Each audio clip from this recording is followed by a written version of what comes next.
गोलो मिले के तरीका बा आई तरीका हमरा मालूम बा हम मान के चलो पहाड़ है और तू मान के चलो आंधी है खूब तेज दौड़ गई हो आज तेज दौड़ गई हो पूरा एकदम गला में गला माने आगा से आगा एकदम मिल जाए एकदम धल माने बलिगांव गांव को जाओ क्या बाबा तीर छोड़ा दिया पकड़ा है बाबा क्या रहे हो प्यार झूठा दुनिया को दिखाने जब जब जब किसी के मिलने अब बहाने पे दौड़ ये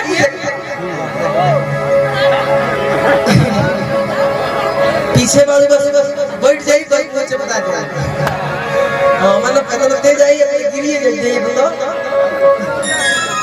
जाए जाओ कोरोना में जिंदगी बन जाएगी हां प्यार झूठा दुनिया को दिखाने प्यार झूठा दुनिया को दिखाने दुनिया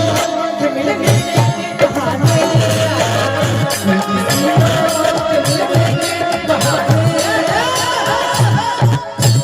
हमारा बाजा नहीं शोएब अख्तर ने गेंद फेंकी लेकिन सचिन ने बैटिंग ठीक से नहीं किया हम चाहते हैं कि और तेजी से आओ आज तेजी से आओ लगातार बेचैन भाई बड़े सीधे एकदम बेचैन भाई हो प्यार झूठा दुनिया को दिखाने प्यार झूठा दुनिया को दिखाने आओ बाकी तेजी से आ गला में एक खपरी बजाते हो जब गला का लगता हो प्यार झूठा दुनिया को दिखाने ओ प्यार झूठा दुनिया को दिखाने दुनिया के मिलने के बहाने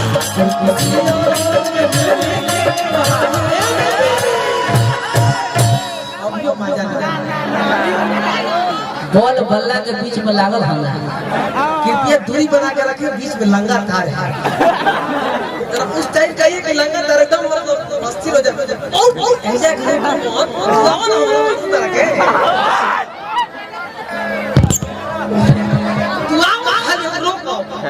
आप एकदम टकराए दो आंधी ऐसी आए कि पत्थर बिगाड़ जाए वो टाइम पे सोटा एकदम एनर्जी खत्म कितना दिन हो गए प्यार झूठा दुनिया को दिखाने प्यार झूठा दुनिया को दिखाने बहाने पे दौड़ेगा तू किसी और के मिलने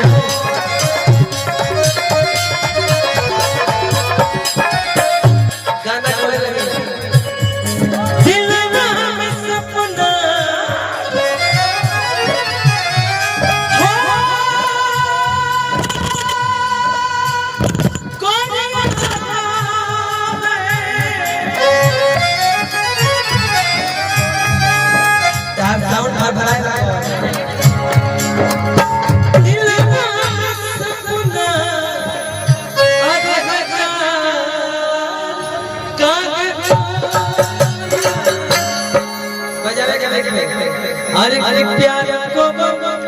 सीधी कहे हो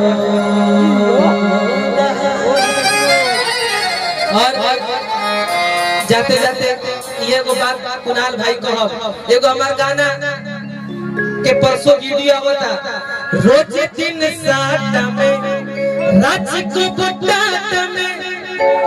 रोहता को मुदैया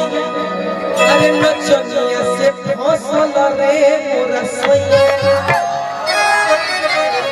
जवन भतर कटनी भतर के कटई गे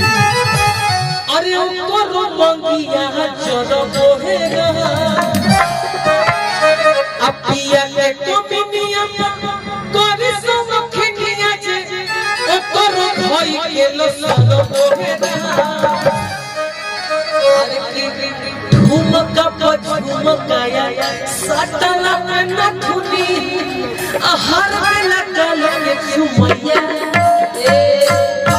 है नचनिया से फसल रे मोरा